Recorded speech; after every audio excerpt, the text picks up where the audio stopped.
क्या ये उत्तम समय है कि हम फिर से अपने पिता की देवनी में आने वाले हो पाए और पिता हमें अच्छे से लेकर आए, इसलिए हम प्रभु का धन्यवाद देते हैं।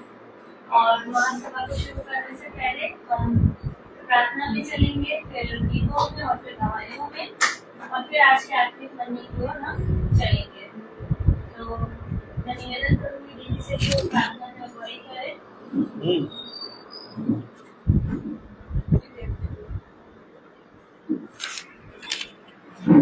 आइए हम प्रार्थना करें। धन्यवाद धन्यवाद धन्यवाद धन्यवाद देते हैं खुदावन सुंदर समय के लिए जो एक बार आपने फिर दिया खुदावन। धन्यवाद हो खुदावन कि आपने में इस लायक बनाया कि हम फिर से भवन आ सके। मेरे खुदावन खुदावन आपसे प्रार्थना करते हैं, जाने अनजाने में कोई दिन भर में हमसे गुनाह हुआ उसे माफ करिए खुदावन। खुदावन आपसे प्रार्थना करते हैं इस भवन के ऊपर अपना आशीर्वाद हाथ रखिए खुदावन। खुदावन जितने भी लोग आ रहे हैं सबको अच्छे अच्छे लाइए खुदावन, उनकी मार्ग में रक्षा करिए खुदावन। खुदावन सुंदर वचन के लिए धन्यवाद देते हैं खुदावन। जो भी आपका वचन खुदावन आपके दास बोले आप उनमें होके बोलिए, हम उसे सुन के ग्रहण करने वाले बन सके खुदावन। सबके हृदयों को एक करिए खुदावन, यीशु मसीह के नाम में होके मांगते हैं, आमीन। आइए हम गीतों में चलेंगे और गीत है आशीष तुझसे चाहते हैं हे स्वर्गीय पिता हम आते हैं। Page number 14, song number 22। आशीष तुझसे चाहते हैं हे स्वर्गीय पिता हम आते हैं। आशीष तुझसे चाहते हैं हे स्वर्गीय पिता हम आते हैं। कोई खूबी है लालिया बख्शो हमको अपनी ताकत। कोई खूबी है लालिया बख्शो हमको अपनी ताकत। आई लोगों राधे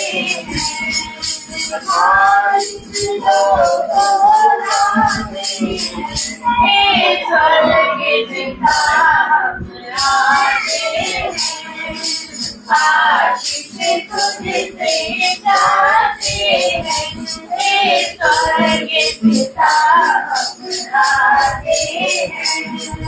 हमने बहुत घटाई की है रहेगी हमने जमाई की है। हमने बहुत घटाई की है रहेगी हमने जमाई की है। शर्म से करे दुख जाते हैं, शर्म से करे दुख जाते हैं हे स्वर्गीय पिता हम आते हैं। आशीष तुझसे चाहते हैं हे स्वर्गीय पिता हम आते हैं। ओ शक्तिमान प्रभु जिनको मेरा तुम्हारी सारी स्तुति।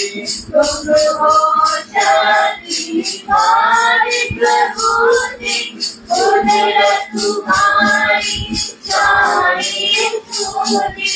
हम लोग सलाम करते हैं, हम लोग सलाम करते हैं हे स्वर्गीय पिता हम आते हैं। आशीष तुझसे चाहते हैं हे स्वर्गीय पिता हम आते हैं। बंदे को तू कभी न भूले, दुख नहीं दुनिया में तूने। बंदे को तू कभी न भूले, दुख नहीं दुनिया में तूने। उसी प्यार को चाहते हैं, उसी प्यार को चाहते हैं हे स्वर्गीय पिता हम आते हैं, आशीष तुझसे चाहते हैं, हे स्वर्गीय पिता आते हैं, हे स्वर्गीय पिता आते हैं, हे स्वर्गीय पिता आते हैं। Praise the Lord। अब ये समय है गवाहियों का, और जिस किसी के भी जीवन में जो भी गवाही है वो अपनी गवाही को दे। गवाही देना खुदा का धन्यवाद करना है, और सिवाय धन्यवाद के हम अपने पिता को और कुछ भी देने के योग्य नहीं है। सबको प्रेज़ द लॉर्ड। मैं खुदा का धन्यवाद देती हूँ कि नीतू दीदी की सारी रिपोर्टें नॉर्मल आई हैं, और सबको लग रहा था कि हार्ट की प्रॉब्लम है, कुछ उसको कभी कभी पेन भी हो रहा था, और जैसे उसको पसीना वगैरह भी बहुत आ रहा था, तो लग रहा था जैसे उसको कि मतलब जो है हार्ट में कुछ प्रॉब्लम निकलेगी। लेकिन सच में खुदा ने अपने बलवंत सामर्थ्य रहने हाथ से उसको थामा और उसकी सारी रिपोर्टें नॉर्मल आई। इसके लिए खुदा का धन्यवाद देते हैं। हाँ, विकास भैया की रिपोर्टों में थोड़ी सी गड़बड़ी आई है, विटामिन डी और कैल्शियम की कुछ ज़्यादा कमी आई है, तो उसके लिए भी मैंने खुदा के ऊपर अपने विश्वास को लगाया है कि हर बार खुदा ने उनके जीवन को और उनकी आयु को बढ़ाया, और बहुत बहुत बड़ी बड़ी परेशानियों से और सच में मौत के मुंह से उनको खींच निकाला। और इस बार भी ये जो छोटी मोटी कमी है, खुदा उसे अपने बलवंत सामर्थ्य रहने हाथ से दूर करेगा, और बहुत जल्दी ये जो भी चीजें निकली है वो सही हो पाएंगी, ऐसा मैं विश्वास करती हूँ। मैं खुदा का धन्यवाद देती हूँ। मैं धन्यवाद देती हूँ कि पिछले 2 महीने से बिजी बहुत थे हम, और इस वजह से हम लोग कंट्रोल से राशन लेते हैं, तो हमारा राशन नहीं आ पा रहा था 2 महीने से पिछले, क्योंकि मेरे पास भी टाइम नहीं हो पा रहा था, और शॉन कभी गया नहीं, वो अकेले जाने में थोड़ा वो कर रहा था नहीं। लेकिन मैं देख रही थी कि हमारे फादर इन लॉ रेगुलर हमसे नहीं कह रहे थे, मतलब शॉन से कह रहे थे कि ये राशन नहीं ला रहा, 2 महीने से राशन नहीं आया है घर में। तो कल मेरे मन में खुदा ने डाला कि अभी स्कूल से जाते ही समय मैंने कहा कि शॉन चलो आज वो अंकल के घर चलते हैं जो राशन देते हैं, और उनसे हम पूछते हैं कि अंकल कब तक आ जाएगा, कॉल करती है। और सच में हम जा ही रहे थे कि वो रास्ते में बाहर ही खड़े हुए, और हमने उनसे कहा कि अंकल ऐसी बात है, उनको सारी बातें बताई।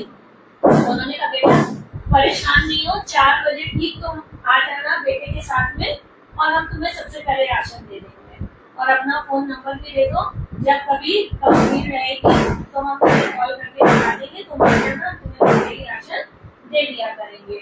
और खुदा की दया से कल हमें राशन भी मिल गया, और मैं खुदा का धन्यवाद करती हूँ। खुदा अपने बलवंत सामर्थ्य रहने हाथ से सारी चीजों को पूरा करता है, और मैं धन्यवाद देती हूँ कि हम आने वाले उपाय भवन में, और सच में स्कूल में हमें बहुत ज्यादा वर्क है, बहुत काम है, कि अगर 5-6 बजे तक शाम को बैठो तो काम पूरे कर नहीं पाएंगे। लेकिन सच में सामर्थ खुदा रहता है कि जल्द से जल्द उस कामों को निपटा रहे हैं। ऑलमोस्ट आधा काम हो गया, आधा बाकी है, हमारे पास 2 दिन का टाइम है, और खुदा ने चाहा खुदा की आत्मा में कल वो भी काम में खत्म करने वाली हो पाऊंगी। तो हर एक बातों के लिए मेरे बच्चों के एग्जाम अच्छे से हो रहे हैं, और डेंटल का भी एग्जाम चल रहा है, और भी सारे बच्चों के एग्जाम हो रहे हैं, तो आपको भी अपनी बुद्धि और समझ से भरे और सबको अच्छे नंबरों से पास कराए। सारी बातों के लिए मैं खुदा का धन्यवाद देती हूँ। Praise the Lord.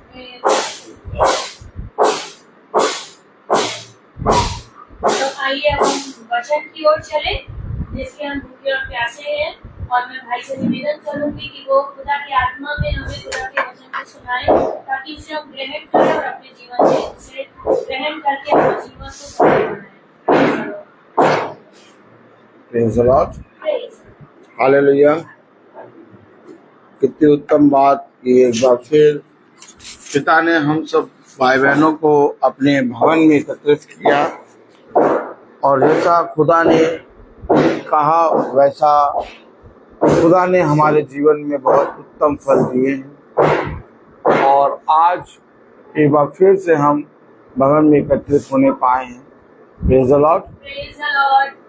क्योंकि खुदावन का वचन हमें यही बताता है कि जब भी तुम मेरे वचन में एकत्रित हो तो आनंदित बनाओ, क्योंकि ये आनंद की बात है कि देखो तुम मेरे भवन और मेरी डेवड़ी पर उपस्थित होने पाए हो। हम प्रार्थनाएं मांगते हैं कि झुंड के हर एक शख्स पे अपनी आशीष और अपना अनुग्रह भरा हाथ रख खुदा, और जितने लोग प्यारे प्रभु अपने जीवन की समस्याओं में उलझे हैं और जितने भी विरोधी प्यारे प्रभु झुंड की तरफ देखते हैं, उन सब विरोधियों को के हृदयों को नर्म कर खुदा और पूरे झुंड का कल्याण कर, क्योंकि हम जानते हैं कि उद्धार और कल्याण और भलाई केवल यहोवा की ओर से आती है, और धन्य है वे जो उस पर मन लगाते हैं। आज हमें पिता ने अपने पवित्र वचन से संभाला और एकत्रित किया, हमें सिखाया कि हम कैसे किस रीति से पिता के वचन में बढ़े और उसके वचन में दिन प्रतिदिन बढ़ते जाएं। तो हम सबको खुदा ने ये पवित्र वचन दिया है। आइए हम वचन को आदर और महिमा देने के लिए अपने स्थानों पर खड़े होंगे और हम निकालेंगे यिर्मयाह, जैसा कल हमने देखा था, 23वां अध्याय। हालेलुया। यिर्मयाह 23वां अध्याय।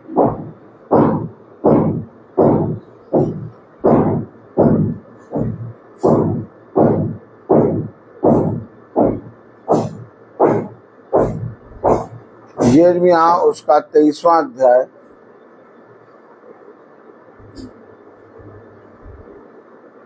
और उसकी 18वीं आयत।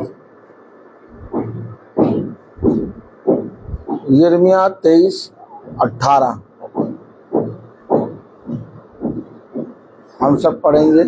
भला कौन यहोवा की गुप्त सभा में खड़ा हो का वचन सुनने और समझने पाया है, या किसने ध्यान देकर मेरा वचन सुना है। खुदावत का वचन जो कि पवित्र है, इस पवित्र वचन को खुदा हम निकम्मों को समझने और उस पर चलने की सामर्थ प्रदान करे।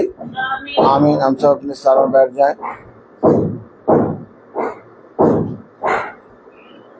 हालेलुया। भला कौन यहोवा की गुप्त सभा में खड़ा होकर उसका वचन सुनने और समझने पाया है, या किसने ध्यान देकर मेरा वचन सुना है। सच में ऐसा कौन मनुष्य है जो यहोवा की सभा में खड़ा हो और खुदा के वचन को सुने। जब तक खुदावन हमें और आपको ना चुने और अपने अभिषिक्तों को ना चुने, तब तक कोई यहोवा की डेवड़ी के पास नहीं आ सकता। हम जानते हैं कि आज वचन के प्रति लोग ईमानदार बन रहे हैं, लेकिन कहीं ना कहीं अपने जीवन के कामों में फंसकर भवन या खुदा के वचन में खड़े नहीं हो पा रहे। देखिए, एक युद्ध है और वो युद्ध ये है कि हमें अपने पिता के वचन में उपस्थित होना है, निकलना है, और जहाँ पिता का वचन होता है वहाँ हमें उपस्थित होना ही होना है। क्योंकि हम देखते हैं कि संसार में बहुत से लोग गुरुवर को देख रहे थे कि गुरुवर चल रहा है, लेकिन कोई भी जना गुरुवर के पीछे नहीं चल रहा था। लोग गुरुवर को अद्भुत काम करते देखते थे, लोग गुरुवर को आश्चर्यचकित कार्य करते हुए देखते थे, लेकिन इसके बाद भी वे आखिर गुरुवर के पीछे क्यों नहीं चल पाए। जिस तरह से आज मनुष्य अपने संसार और अंधकार के कामों में फंसा है और वो खुदा के वचन में नहीं निकल पा रहा, वैसे ही उस समय भी जब खुदावन यीशु मसीह इस पृथ्वी पर देह में था, तो बहुत से लोग गुरुवर को अद्भुत काम करते देखते थे, परंतु उसके वचन में चलने की या उसके पीछे चलने की सामर्थ्य किसी के अंदर नहीं थी। मैं अगर आपसे पूछूं तो आप मुझे बताइए कितने लोग, सचिन से कहिएगा कि पंप बंद कर दो, ऐसे कह दिया कि आएगा। कितने लोग, प्रेज़ द लॉर्ड, कितने लोग यीशु मसीह के पीछे चल रहे थे?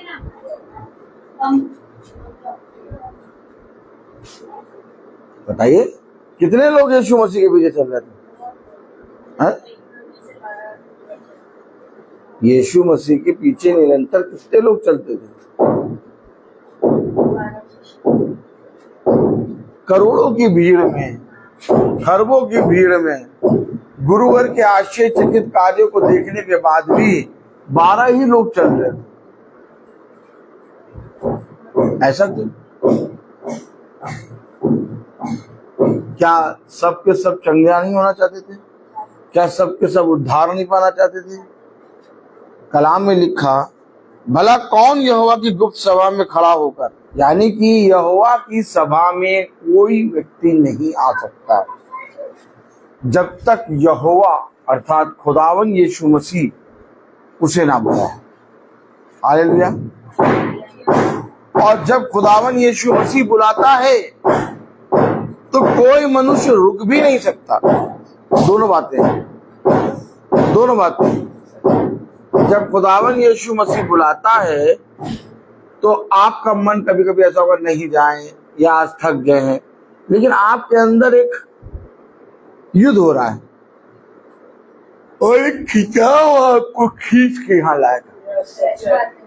देखिए, जब तक खिंचाव ना हो, जब तक युद्ध ना हो, तब तक हम मरे हैं। और यहोवा की सभा में हम और आप नहीं बैठ सकते थे, हम और आप नहीं खड़े हो सकते थे। एक बहुत बड़ा युद्ध, एक बहुत बड़ा खिंचाव हमारे और आपके जीवन में आया। हालेलुया। और जब वो खिंचाव आया तब हमारे जीवन से पिता के वचन को आदर और महिमा मिली। और उस आदर और महिमा का कारण ये हुआ कि आज हम सब भाई बहन पिता के पवित्र भवन में बैठे हैं। गिनती में हम लोग कम हैं, लेकिन यीशु मसीह के पीछे 12 चले। और अगर हम देखें तो हम लोग गिनती में बहुत हैं। Praise the Lord.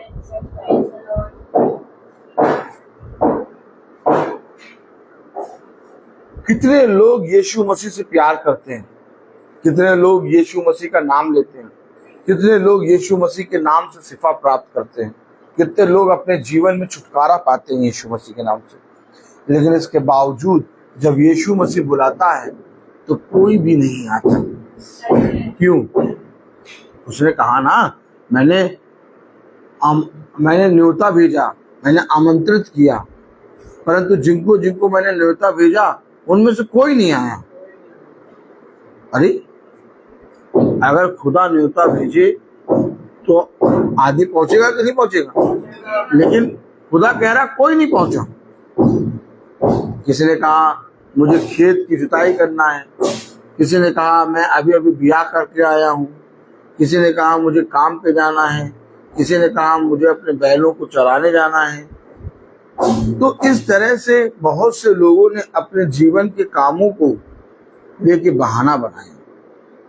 लेकिन आज अगर बहुत ध्यान से देखें तो क्या हमारे जीवन में काम नहीं है? है। लेकिन इसके बाद भी पिता हमें खिंचाव में खींचता है। जो आप पढ़ रहे हैं उसमें क्या लिखा है? भला कौन यहोवा की गुप्त सभा में खड़ा होकर उसका वचन सुनने और समझने आया है? कौन यहोवा की गुप्त सभा में खड़ा होकर उसका वचन सुनने और समझने पाया? यह किसने ध्यान देकर मेरा वचन सुनना है? देखा, कोई नहीं, कोई नहीं। जब मैंने पुकारा तो किसी ने आवाज ना दी, जब मैं आया तो किसी ने द्वार ना खोला। क्यों? पिता के वचन में ऐसा क्यों है? ऐसा क्यों है? क्या लोग यीशु मसीह के नाम से प्यार नहीं करते? करते हैं। क्या लोग यीशु मसीह के नाम से बहुत सी उत्तम वस्तुओं को प्राप्त नहीं करते? करते हैं। लेकिन इसके बावजूद यीशु मसीह के वचन से लोग दूर क्यों हैं? इसके बावजूद लोग यीशु मसीह के भवन में आ नहीं पा रहे, खड़े नहीं हो पा रहे, स्थिर नहीं हो पा रहे। क्यों? Praise the Lord, hallelujah, hallelujah. मेरे प्यारे भाई बहनों, जिस तरह से यीशु मसीह बताता है कि जब मेरा वचन आता है तो तुम्हें बहुत से चिन्ह मिलेंगे और जिनसे तुम पहचानोगे कि तुम इस भीड़ से अलग किए गए हो। भविष्यवक्ता कैसे पहचाना जाता था कि वो आम मनुष्यों से अलग है? कैसे? क्योंकि वो जो भविष्यवाणी करता है ना, वो भविष्यवाणी अपने कहे गए समय के अनुसार पूरी होती है, और जब उसके कहे गए समय के अनुसार वो भविष्यवाणी पूरी होती है तब लोगों का ईमान आता है कि हाँ, इसके द्वारा पिता हमसे बात करता है। Praise the Lord. ठीक इसी तरीके से जब हम और आप खुदा के वचन में एकत्रित होते हैं तो हम पर भी बहुत से चिन्ह पिता प्रकट करता है। क्या प्रकट करता है? अब आपको मालूम है हम पर जो चिन्ह प्रकट करता है खुदा, वो चिन्ह क्या है? हम देखते हैं कि जिस महासभा में सुनने के लिए हम अपने जीवन में युद्ध करते हैं, अपनी बहुत जरूरी चीजों को छोड़ के महासभा में आके बैठ के सुनते हैं, उसी महासभा में बहुत से लोग ऐसे हैं जो बैठना ही नहीं चाहते, जबकि उनको मौका मिल रहा है, अवसर मिल रहा है, लेकिन इसके बावजूद उनके मन में हल्का सा भी भय नहीं। आपको मालूम है, उसे कहा अपने चुन लिए जाने को ओछी बात ना समझो, क्योंकि हम लोग जो इकट्ठा हो रहे हैं, हम लोग जो एकत्रित हो रहे हैं, भला गिनती में कम है, लेकिन हमारा विश्वास बहुत बड़ा है। और वही खुदा जिसने इस पृथ्वी पर हमें इकट्ठा किया, जिसने इस पृथ्वी पर हमें अपने भवन को दिया, जिसने इस पृथ्वी पर हमें अपने भवन को देखकर हमें वचन को समझाया, वो हमें स्थिर करता है। हालेलुया। क्या करता है? स्थिर करता है। कलाम में लिखा, वचन में लिखा, भला कौन यहोवा की गुप्त सभा में खड़ा होकर उसका वचन सुनने और समझने पाया है, या किसने ध्यान देकर मेरा वचन सुना है?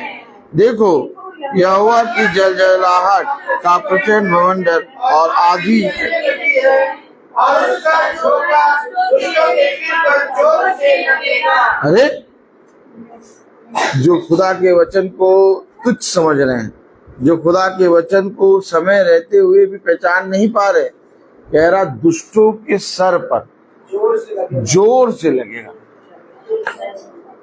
क्योंकि यहोवा की आंधी और उसकी जलजलाहट और उसका भवंडर और आंधी चलने लगी। आप देख रहे हैं कैसे संसार में बहुत सी बातें हो रही हैं, घट रही हैं, लेकिन इस भवंडर से, इस जलजलाहट से और इस प्रचंड भवंडर से, आंधी से आप अपने परिवार को कैसे बचाएंगे? बताइए, कैसे बचाएंगे? कैसे बचाएंगे? हैं?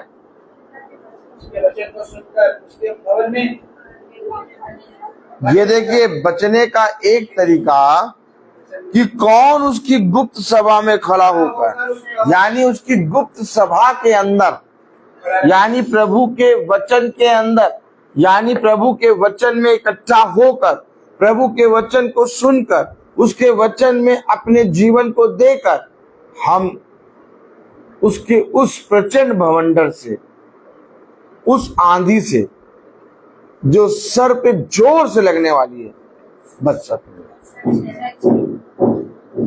जब नूह कश्ती बना रहा था तो उस समय नूह लकड़ी को बिन बिन के कश्ती को बना रहा था, और जब कश्ती को बना रहा तो बहुत से लोग, संसार के लोग उसको कह रही क्या बना रहे हो तुम, चलो हमारे साथ चलो, ब्याह में चलो, वहां दावत है।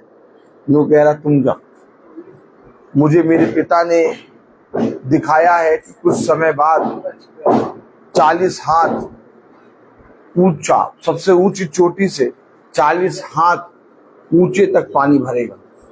नूह क्या कर रहा था, उस भवंडर से, उस आंधी से, उस तूफान से, उस जल प्रलय से बचने के लिए तैयारी कर रहा था।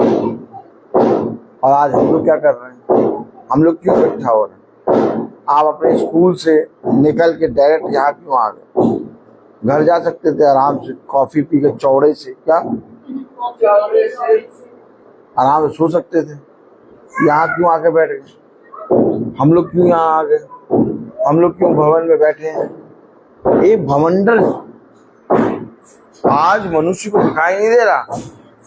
उसने जितना भी कमाया या जितना भी अपने जीवन में एकत्रित किया, पल भर में चला जाएगा और मनुष्य बिलक बिलक के रोएगा। फिर हमारे मन से और हम लोग के मन से ये निकलता है कि अरे खुदा इतना अन्याय कैसे हो गया, अरे इतनी बेरहमी से कैसे सबको, पूरे नगर को उजाड़ दिया। लेकिन हम ये नहीं जानते उन्होंने अपने समय को पहचाना नहीं, उन्होंने अपने अधर्म के कामों को छोड़कर पिता के वचन के पास आके वो खड़े नहीं हुए। कलाम में लिखा, देखो 19वीं आयत, यहोवा की जलजलाहट का वचन भवन में और आंधी चलने लगी है और उसका झोंका दुष्टों के सिर पर जोर से लगेगा। अब बताइए, आप में से कौन चाहता है कि जो यहोवा का जलजलाहट का रूप है वो उसको हम सब देखने पाए, कि हम सब यहोवा का दया और अनुग्रह और दीनता का रूप देखने। उसने कहा जब तुम यहोवा के सम्मुख उपस्थित हो तो कहीं ऐसा ना हो कि तुम्हें लज्जा करनी पड़े। देखा, अर्थात हमें क्या करना है, हमें पिता के वचन के निकट आना है। हमें क्या करना है, हमें पिता के वचन में स्थिर होना है। हमें क्या करना है, हमें जैसे जैसे दिन निकट आ रहे हैं हमें वचन में इकट्ठा होना है। और ऐसा करने से हमारे घराने का उद्धार होगा, हमारे विरोधी हमारे मित्र बनेंगे और हमारे घर और हमारे भवन, खुदा ने जो भवन दिया है इस पर खुदा अपना बाड़ा बांधेगा। मेरे प्यारे भाई बहनों, क्या हमारे जीवन में हमने इस रीति से कार्य किया कि उस भयानक दिन से, उस जलजलाहट से जो इस पृथ्वी पर मनुष्य के ऊपर पिता फिर से देने वाला है, हम और आप बच पाए? क्योंकि उसमें बचने का केवल एक ही उपाय है और वो उपाय ये कि हम निरंतर उसके वचन में बने रहें। उसके वचन में बने रहने से, उसके वचन में उपस्थित होने से, उसके वचन में इकट्ठा होने से हमारा सदा कल्याण होगा। कलाम में लिखा, वचन में लिखा, यिर्मयाह उसका 23वां अध्याय और उसकी 22वीं आयत,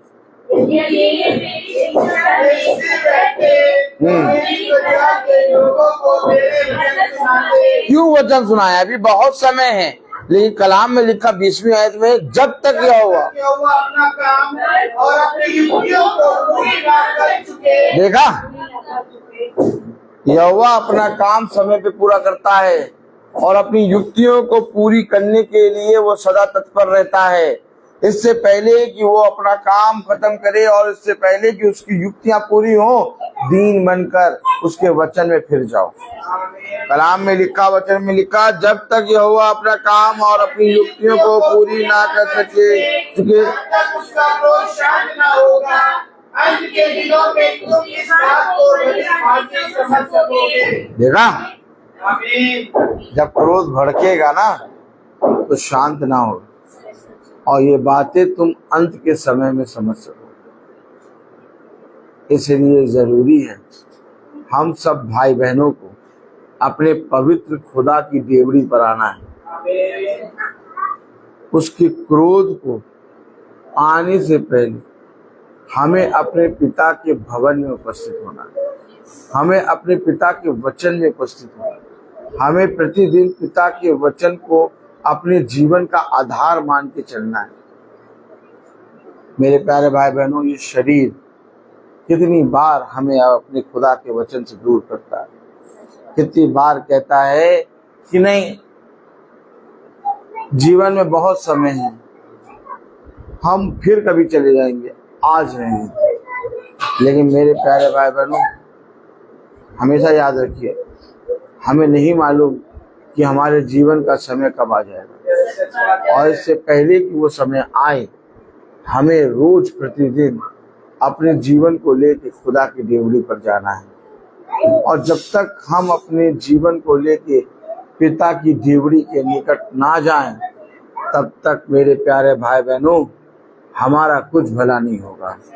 कलाम में लिखा है 20वीं आयत में, जब तक यहोवा अपना काम, यानी यहोवा अपना काम और युक्तियों को पूरी करने के लिए तत्पर है, और इससे पहले कि वो अपना काम शुरू करे, इससे पहले कि उसका क्रोध, इससे पहले कि वो दिन जो इस पृथ्वी पर आने वाले हैं आए, हम सब अपने मनों को फेर के पिता के वचन में हो जाए। इस संसार की चिंताओं को छोड़ दो, इस संसार की बातों को छोड़ दो, और अपने जीवन में अपने पिता के वचन में सदा तत्पर रहो। देखो, मैं तुमसे सच कहता हूं कि जब तुम पिता के वचन के निकट आओगे तो यहोवा अपने काम और युक्तियों को पूरा करने से पहले तुम्हारा उद्धार कर देगा। कलाम में लिखा है, जब तक यहोवा अपना काम और अपनी युक्तियों को पूरी ना कर चुके, तब तक उसका क्रोध शांत ना होगा। अंत के दिनों में तुम इस बात को भली भांति देखा। इससे पहले कि वो दिन आए, इससे पहले कि वो समय आए, हमें पहले से ही तैयारी करनी है। उसे कहा, अपने पूर्वजों को देखो, अपने पुरानियों को देखो कि उन्होंने मेरे वचन में किस रीति से तैयारी करी, वे अपने जीवनों को लेके मेरे निकट कैसे आए। तुमने अपने जीवनों को दिनों में, भोग विलास के दिनों में तुमने जाके अपने जीवन के समय को बिताया। धन्य है वो जो यहोवा की डेवढ़ी पे आते हैं, धन्य है वे जो यहोवा के वचन के निकट आते हैं, क्योंकि उनका कल्याण होगा। मेरे प्यारे भाई बहनों, अगर आज हम सब एक मन हों और हम सब अपने खुदा का भय माने, तो सोचिए, भवन में सदा भीड़ लगी है। लेकिन भवन में भीड़ नहीं चाहते हम भवन में चाहते हैं एक झुंड, एक ऐसा झुंड जो आत्मा और सच्चाई से आराधना करे, जो पिता के वचन के लिए सदा तत्पर रहे। अभी देखिए, लोगों के जीवनों में बहुत सी आंधियां आने वाली हैं, और जब वो आंधियां आएंगी तो वो अपने जीवन के सबसे कीमती चीजों को छोड़कर भी भवन में ही आएंगे। तब उनको नहीं लगेगा कि हम भवन में क्यों जा रहे हैं। खुदा जब उनको चंगा करता है, खुदा जब उनको अच्छे दिन दे देता है, खुदा जब उनके बीच से रोगों को दूर कर देता है, विपत्तियों को दूर कर देता है, वो तुरंत खुदा के प्रेम को भूल जाते हैं और तुरंत दूर भाग जाते हैं। और जब वो दूर भागते हैं तो अपने पिता के विरोध में पाप करते हैं, अपने खुदा के विरोध में खड़े हो जाते हैं। मेरे प्यारे भाई बहनों, क्या ये नहीं चाहिए कि हमें दिन प्रतिदिन पिता के डेवढ़ी पर, उसके भवन में उपस्थित होना है? क्या नहीं चाहिए कि हम हर दिन उसकी डेवढ़ी के निकट आए? क्या नहीं चाहिए कि हम उसकी सभा में खड़े होने पाए? कलाम में लिखा, भला कौन यहोवा की गुप्त सभा में खड़ा होकर उसका वचन सुनने और समझने पाया है?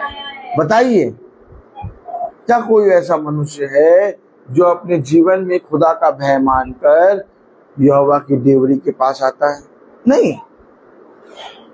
हमारे जीवन से भी बहुत बार खुदा के विरोध में पाप होता है, लेकिन जब हम यहोवा की देवरी पर खड़े होते हैं तो ये यहोवा को भाता है। कौन है? कलाम में लिखा, भला कौन यहोवा की गुप्त सभा में खड़ा होकर उसका वचन सुनने और समझने पाया है, या किसने ध्यान देकर मेरा वचन सुना है? क्यों? अगर वो ध्यान देते और मेरे वचन को सुनते तो क्या होता? उनके जीवनों से एक चिन्ह प्रकट होता। अगर आप ध्यान देकर यहोवा के वचन को सुनेंगे तो क्या होगा? कलाम में लिखा, यिर्मयाह 23 और उसकी 22वीं आयत, यदि ये मेरी शिक्षा में स्थिर है, यानी जब हम ध्यान देकर सुनेंगे तो हम उसकी शिक्षा में स्थिर होंगे, और स्थिर होना हमारे लिए बहुत जरूरी है। हम छोटी छोटी बातों को सुनकर क्या करने लगते हैं? घबराने लगते हैं। हम छोटी छोटी बातों को देखकर, अपने बच्चों के दिनों को, अपने बच्चों के ऊपर की समस्याओं को देखकर, उनकी बातों को देखकर हम बिछौने पे जाके क्या करने लगते हैं? सोचने लगते हैं, विचारने लगते हैं, चिंता करने लगते हैं। हमारे अंदर घबराहट उत्पन्न हो जाती है। लेकिन मेरे प्यारे भाई बहनों, जब हम स्थिर होते हैं तो हमें अपने बच्चों पे नहीं बल्कि अपने विरोधियों पर दया आती है। याद रखिए, खुदा के जितने भी भविष्यवक्ता हुए वे अपने मारे काटे और मरने के ऊपर नहीं रो रहे, वे उनके लिए रो रहे कि खुदा ये जो पाप ये कर रहे हैं, खुदा इनके पापों को क्षमा कर। जब स्तिफनुस को लोग मार रहे थे तो स्तिफनुस क्या प्रार्थना कर रहा था? खुदा ये पाप जो ये कर रहे हैं ये इनके सामने आए। देखा आपने? जब यिर्मयाह यरूशलेम नगर को नाश होते हुए देख रहा था तो यिर्मयाह अपने मार खाने, अपने चीरे जाने के लिए नहीं दुखी हो रहा था। यिर्मयाह दुखी हो रहा था कि खुदा तेरे लोग मर रहे हैं क्योंकि वे अधर्म के कामों में बढ़ गए हैं और उन्होंने तेरे वचन को तुच्छ समझ लिया है। मैंने जा जाकर उन्हें तेरा वचन बताया, परंतु तुममें से किसी ने भी अपने बुरे मार्ग को छोड़कर भले मार्ग पर चलने के लिए नहीं चाहा।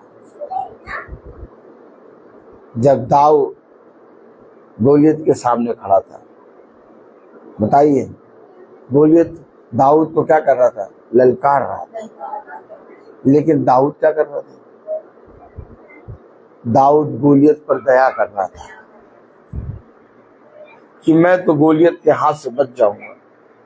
लेकिन इतना बढ़िया योद्धा, क्यों? क्योंकि गोलियत बहुत अच्छा योद्धा था, इतना मजबूत आदमी, इतना अच्छा योद्धा, ये नाश हो जाएगा, इसे खुदा के हाथ से कौन बचाएगा? आपने देखा, जब आप स्थिर होते हैं तो आप अपने बच्चों की चिंताओं को, अपने बच्चों के करियर को, उनके भविष्य को अपने सृष्टिकर्ता के हाथ में रखते हैं।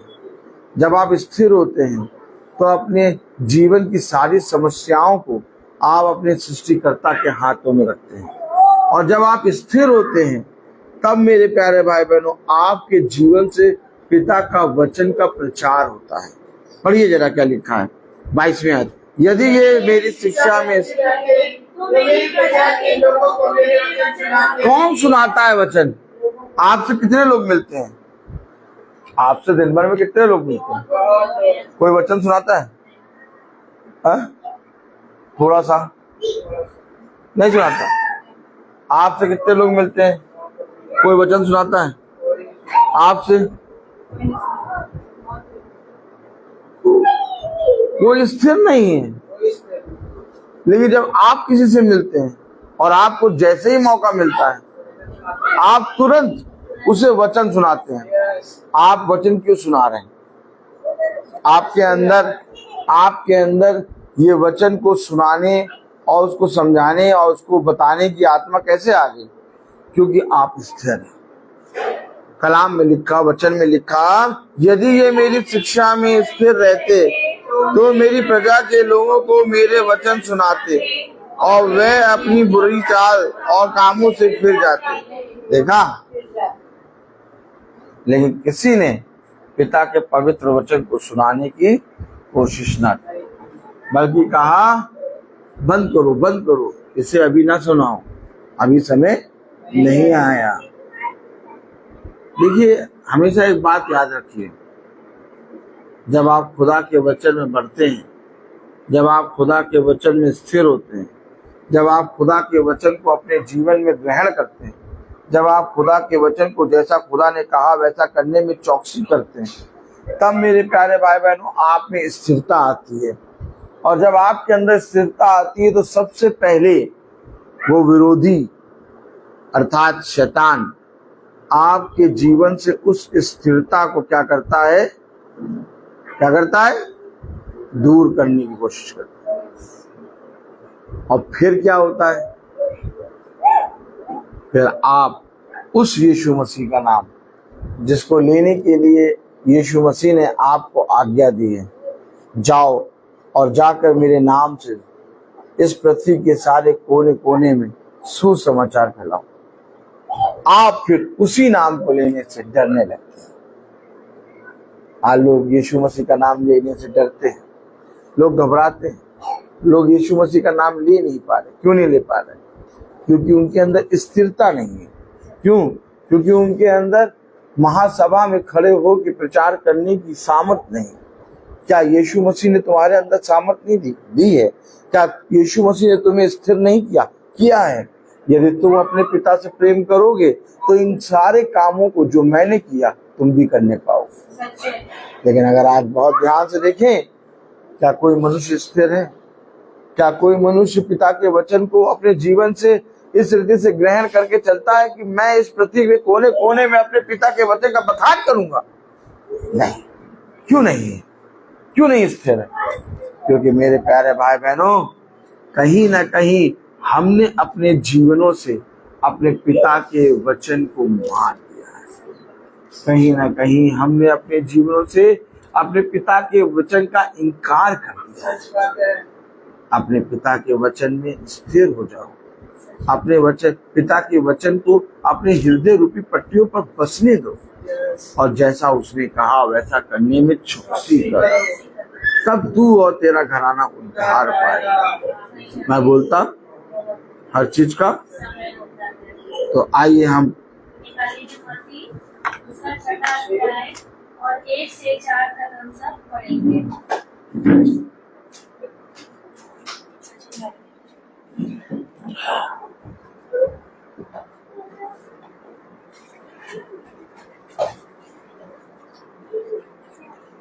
सावधान रहो, तुम मनुष्य को दिखाने के लिए अपने धन के काम ना करो, नहीं तो अपने स्वर्गीय पिता से कुछ भी फल ना पाओगे। इसलिए जब तू दान करे तो अपने आगे दूरी ना बजवा, जैसा कपटी सभाओं और गलियों में करते हैं, ताकि लोग उनकी बड़ाई करें। मैं तुझसे सच कहता हूँ कि वे अपना परिवार छोड़ेंगे। परंतु जब तू दान करे तो जो तेरा दाहिना हाथ करता है उसे तेरा बायां हाथ न जानने पाए, ताकि तेरा दान गुप्त रहे, और तब तेरा पिता जो गुप्त में देखता है तुझे प्रतिफल देगा। आमीन। धन उसे दो, अपने यीशु सब कुछ दो, क्योंकि उसी के द्वारा उद्धार पाना है। जीती आत्मा का दान उसे दो, तन मन और धन उसे दो। अगर यीशु की सेवा करोगे अपनी आशीष वो तुम्हें देगा, और पाप की सेवा करोगे हरगिज़ नहीं माफ करेगा।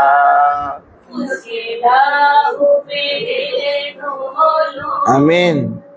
अपने यीशु को सब कुछ दो, क्योंकि उसी के द्वारा उद्धार पाना है, जिसकी आत्मा का दान उसे दो, दान उसे दो। हम निकालेंगे के पहला इतिहास उसकी 29वां अध्याय और उसकी 7वीं आयत हम एक साथ पढ़ेंगे। हे मेरे खुदा, मैं जानती हूँ कि तू मन को जांचता है और सिधाई से प्रसन्न रहता है। मैंने तो यह सब उस मन की सिधाई और अपनी इच्छा से दिया है, और हम मैंने आनंद से देखा है। तेरी प्रजा के लोग जो यहाँ उपस्थित हैं, वे अपनी इच्छा से तेरे लिए भेंट देते हैं। आमीन। अब मैं माला दी से रिक्वेस्ट करूंगी कि वो प्रार्थना में अगुवाई करें। धन्यवाद धन्यवाद मेरे खुदा, आज के सुंदर दिन के लिए, सुंदर समय के लिए मेरे खुदावन। आपको धन्यवाद देते हैं मेरे खुदा कि हम सब सही सलामत यहाँ तक पहुँचने वाले बने और इस वचन को सुनने वाले बनने वाले मेरे खुदा। खुदा इस वचन को सुनकर खुदा अपने तक नहीं बल्कि दूसरों तक पहुँचाने वाले बनने पाए मेरे खुदा। जिन रास्तों पे हम चलते हैं मेरे खुदा, हर लोग हमें मिलते हैं मेरे खुदा, वो वचन नहीं सुनाते, लेकिन हम खुदा अपने आपकी ओर से उस वचन को सुनाने वाले बनने पाए। ईश्वर, जाने अनजाने में हम सब से जो भी गुनाह पाप हुए हैं हमें क्षमा करना मेरे खुदा। खुदावन आपकी देवरी में आए हैं मेरे खुदावन, इस वचन को सुनकर खुदावन ग्रहण करने वाले बने मेरे खुदा। खुदा ईश्वर, आपसे दुआ मांगते हैं, जो कोई फेसबुक से देख रहे हैं लोग खुदावन, सब पर तो अपनी आशीष देना मेरे खुदा और उनको वचन में बढ़ा मेरे खुदावन, ताकि वो यहाँ तक आपके भवन तक पहुँचने वाले बने पाए मेरे खुदा। खुदा ईश्वर, जितने लोग यहाँ उपस्थित हैं मेरे खुदा, सब को अपने हाथ लगे मेरे खुदा, उन पर अपनी आशीष के पास जाओ मेरे खुदा, उनकी रक्षा रखवाली कर खुदा। खुदा ईश्वर, उनके साथ साथ रहे मेरे खुदा। खुदा हम सबको भी वचन में बढ़ा मेरे खुदा, हम सबको तो अपने आशीष से भर मेरे खुदावन, कि आपके वचन को लेकर हम दूर दूर तक फैलाने वाले बने पाए मेरे खुदावन।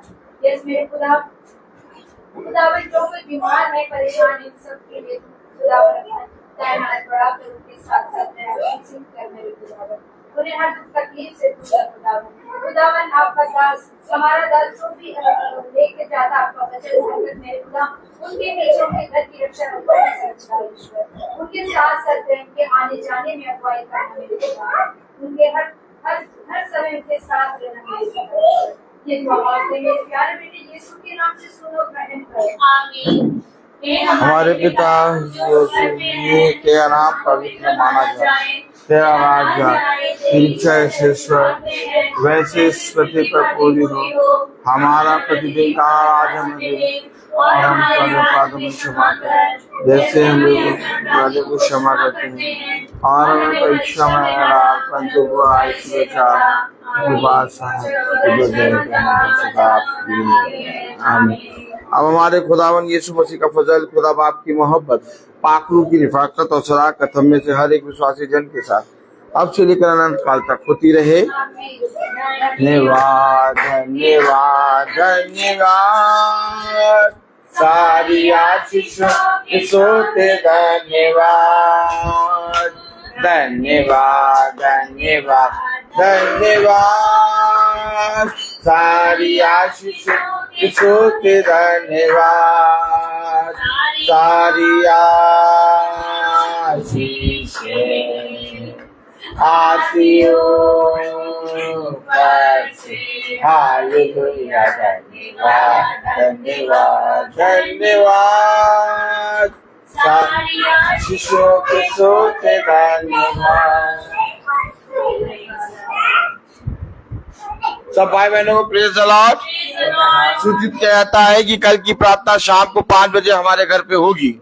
सब भाई बहनों को प्रेज द लॉर्ड।